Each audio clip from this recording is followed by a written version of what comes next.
We are very gravely concerned by the U.S. military intervention in Venezuela.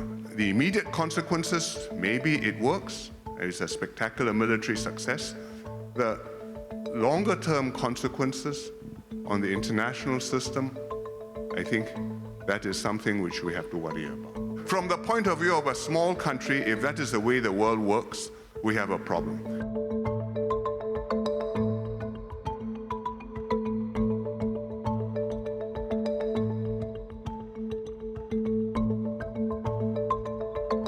We are very gravely concerned by the U.S. military intervention in Venezuela. We are against military intervention in other countries because this is contrary to international law, is contrary to the UN Charter.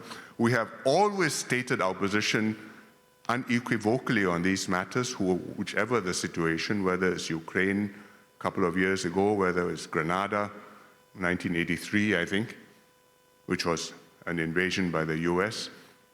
And we have voted accordingly at the UN.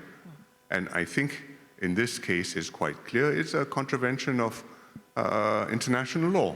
Now, Venezuela is a complicated country. It's got a very difficult internal situation. Its legitimacy of the government is questioned. It's causing difficulties to its neighbors because of drugs, because of refugees, destabilizing the neighborhood, I can believe, causing some difficulty to the United States. But that does not justify a military intervention by one country into another unilaterally and without any proper authorization. The immediate consequences, maybe it works, it's a spectacular military success. The longer-term consequences on the international system, I think that is something which we have to worry about. From the point of view of a small country, if that is the way the world works, we have a problem. To some extent, that has always been the way the world works. The US has done this many times over in different parts of the world. I mentioned some of them just now. And other powers do it too. But you look at the situation, you look at the impact of it, and you ask yourself, is this a plus or a minus? And I don't think this is a plus.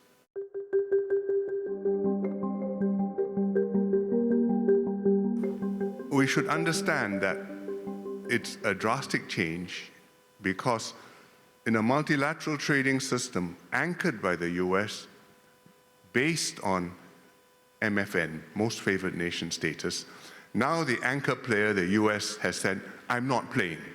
I'm opting out, and the consequences will take time to play out.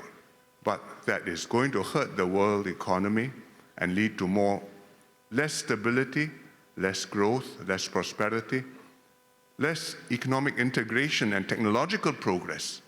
I think one major change has been that the US has been more willing to act unilaterally when it sees its national interests require this. It's done this in the Middle East, it's intervened militarily in Nigeria, which it's never done before, most recently in Venezuela, and now seriously under consideration some action in Greenland.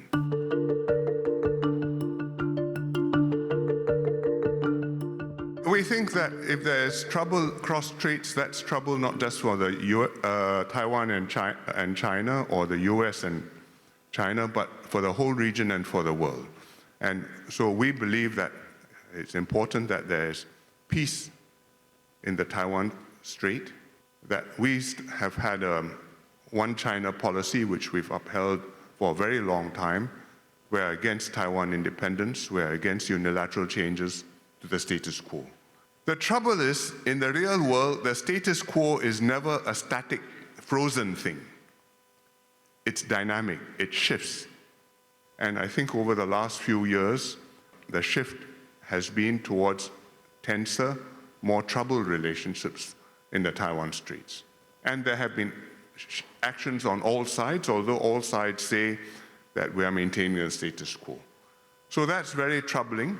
I think if the US wants to avoid a breach with China for now, well, they will also be careful not to allow Taiwan to upset that. And they have considerable influence in this matter. And I think with this administration, there are many things which people have views of what it is doing, but on Taiwan, I don't think they have been doing wrong things recently.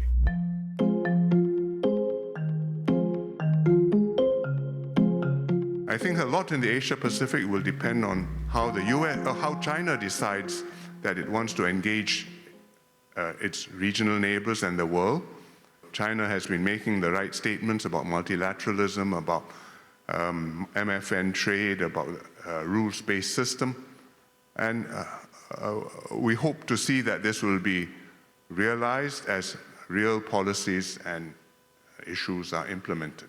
But in terms of the underlying issues between the two countries, I don't think that they have been addressed at all, nor are they easy to address, because the fundamental thing is the US is a status quo power, China is growing, developing, and China says, well, I'm happy to live in this world, I accept this framework.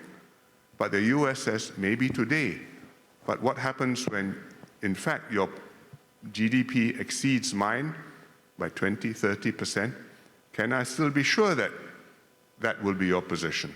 And so the US wants to keep the Chinese, if not down, at least some distance below them. And that's a fundamental contradiction, because to the Chinese, their right to develop is a red line. They have to be entitled to grow and to fulfill their full potential.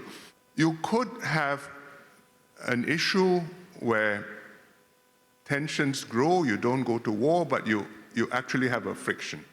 And I think that's going to be a problem, because China is not a pushover. America is, for all its difficulties, is not going to disappear. And as Henry Kissinger often said, a war between the US and China cannot be won and must not be fought. But that's not something which is top of mind, I think, right now in the decision makers